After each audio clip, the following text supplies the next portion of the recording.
बोल वृंदावन बिहारी लाल की जय। नमो राघव।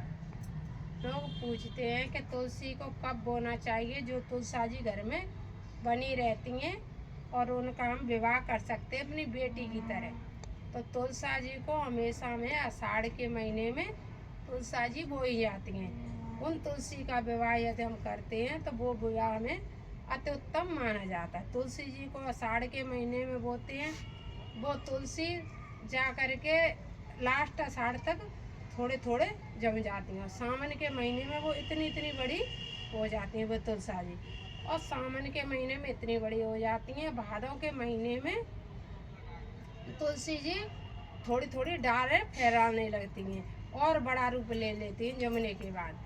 और भादों में वे जो डरेंगे फैलाने लगती हैं तो नवरात्रा में आते आते तुलसी जी हमारी सयानी हो जाती हैं। और सयानी होने के बाद उनमें जो जो मंजरी रहती है वो मंजरी निकलने की शुरुआत कार्तिक के महीने में हो जाती है, जो जमती है उन तुलसी में।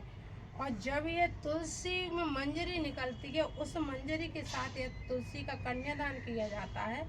तो वह कन्यादान तुलसी जी का बहुत सर्वोपरि माना गया है। यदि पुरानी तुलसी है फिर भी हमें तुलसी का विवाह करना चाहिए।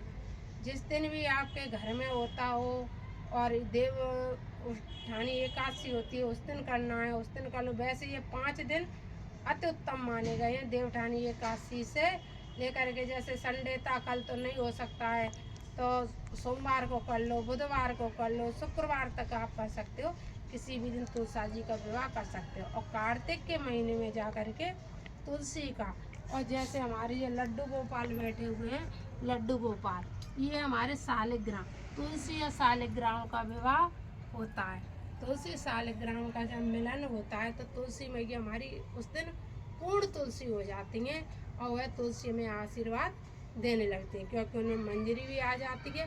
वो मंजरी से शालिग्राम का पूजन किया जाता है और उन्हीं मंजरी से तुलसी और शालिग्राम की पूजा की जाती है। ऐसी पूजा करने से हमें धन धान्य सुख समृद्धि सब तुलसी मैया की कृपा से प्राप्त होती हैं। हमारे जीवन में सौभाग्य की वृद्धि होती है। सबसे बड़ा हमारे जीवन में क्या है कि दूध पूत और सौभाग्य। लक्ष्मी धन दौलत तो अपने भाग्य से आती जाती रहती है कि अपने भाग्य से हम कमाते हैं, अपने भाग्य से खोते हैं। कुछ पूर्व जन्म का ही प्रारब्ध होता है, लेकिन हम इस जन्म तुलसी की पूजा करते हैं, 7 परिक्रमा करते हैं। यदि हम तुलसी जी की 7 परिक्रमा करते हैं प्रतिदिन तुलसी जी में जल चढ़ाने के बाद, तो हमारे सौभाग्य पर किसी भी प्रकार की कोई आँच नहीं आती। उस स्त्री का सौभाग्य हमेशा रहता है। किसी दिन कहीं गए हो या कहीं किसी कारणवश भूल जाओ वो बात अलग है, लेकिन 7 परिक्रमा करनी चाहिए। और तुलसी को कब बोना चाहिए, कब विवाह करना चाहिए। और वैसे प्रतिदिन ही तुलसी के में जल चढ़ाना, तुलसी में दीपक रखना, तुलसी की परिक्रमा करना हमें स्त्री हो या पुरुष हमें दोनों को ही करनी चाहिए। नमो राघव।